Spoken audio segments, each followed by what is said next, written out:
Few places in this world touch me as the ones I still stroll in my mind, in my memory. I find not in all my travels that I traverse just as equally, just as loyally my soul.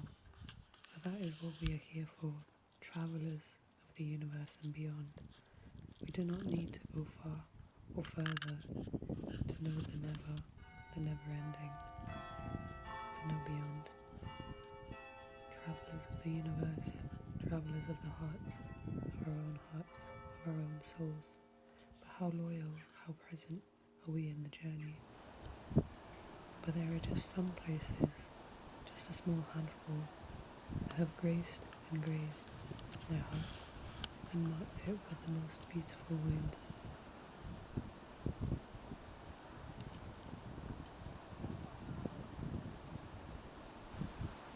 How can I explain this willow tree? Seemingly so simple, I had fallen in love with it just about a year ago. Changed their ends to take it away, and would my love go with it? Do you have to see and be with that which provokes love to sustain it?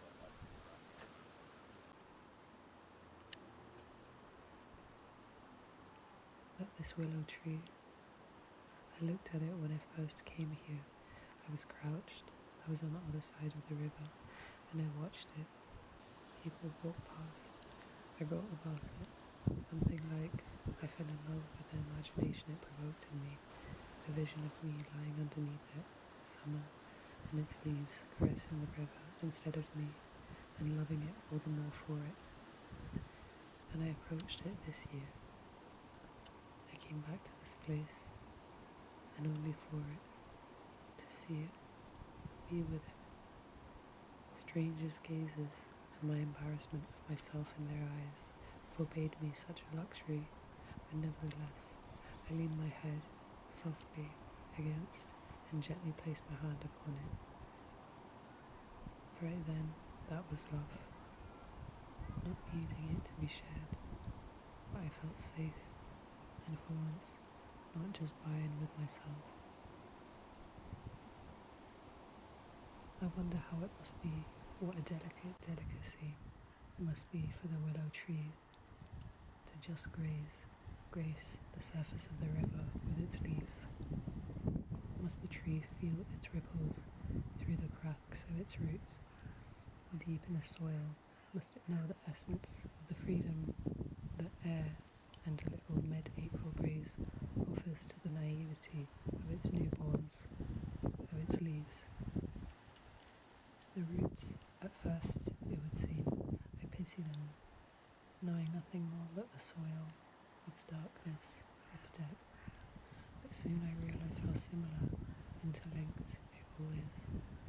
The same roots and its partner up above the branches.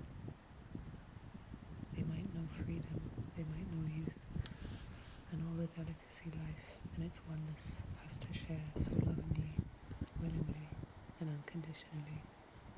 It passes it to the shadow in which the roots give the base and home to that which prospers in the light. We are much the same. There's nothing hidden, nothing to shame or shun in darkness. The darkness only craves to know the light, and how can I blame it? All that is enchanting, I found it right here, and you inspire to find in me the same.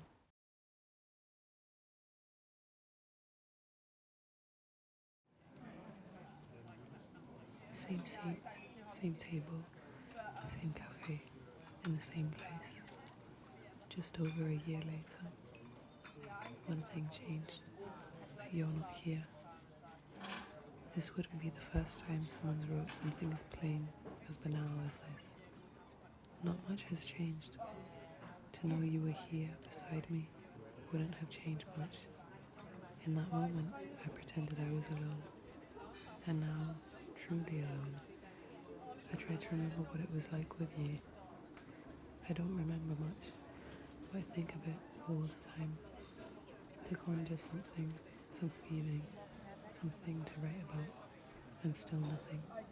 Nothing to write about, just life passing me by, lives passing me by.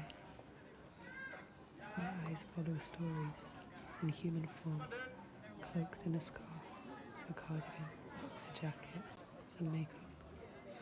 I will never know the truth of what lies beyond the collected props. Even without these things, the body separates us.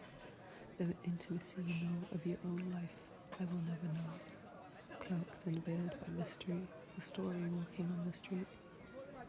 These stories interspersed, and each one so delicate, so different, and yet so simple and so vulnerable and the same. Amongst ordinary stories, one or two that shine bright amongst the chaos. Something will always catch my eye, bring me back to peace in their uniqueness. I am brought back to gratitude, and I remember to be. I remember myself. Something about the way certain stories carry themselves in the body, turned inside out. How does she live intimacy? Where does she go? In her light, determination, where are her steps taking her? What is it about what she's chosen to wrap herself up in that expresses something about her? What is it that makes her smile without question? What made you cry, returning an hour later from the alleyway you walked down?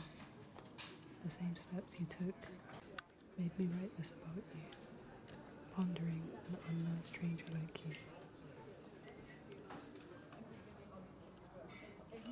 Something so romantic, so perfect, in how unkempt, neglected even it is.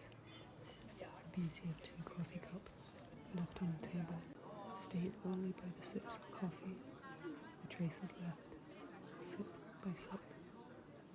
What story, what silence, what conversation lies behind those lingering lines?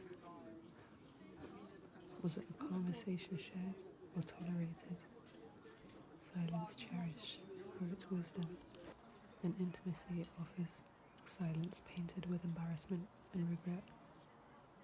What story, both meaningless and beautiful, lay between those who sat at that table? The story evaporated, its mystery remains.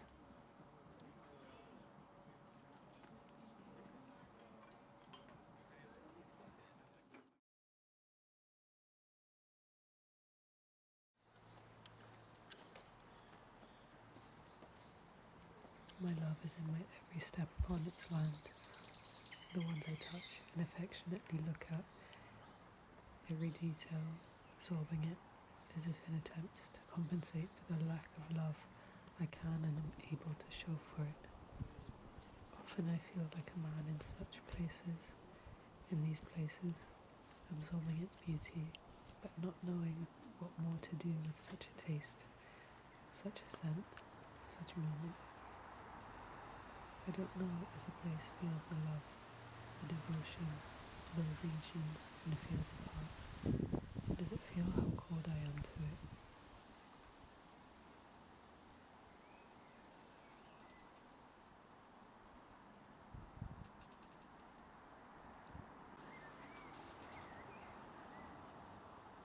I spend too often of my time personifying land, the empty canvas that it is.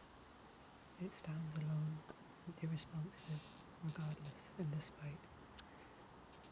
And knowing that it's a temporary visit, so short, and so I embrace it in my gaze, in my eyes, for as long as I can, try to impress it upon my being, the memory of my soul.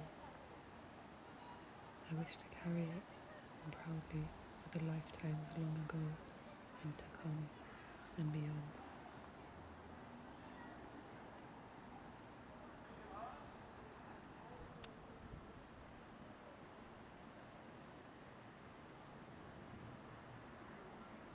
I never thought I'd write such things. These are, after all, just some words scattered and gathered upon the innocence of a page. What can I do? What is left for me to do? But to clean up my act and try to make a pretty picture of this scattered puzzle we call life.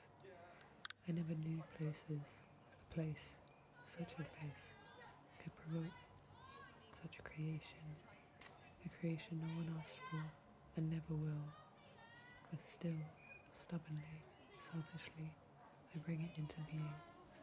This isn't about me.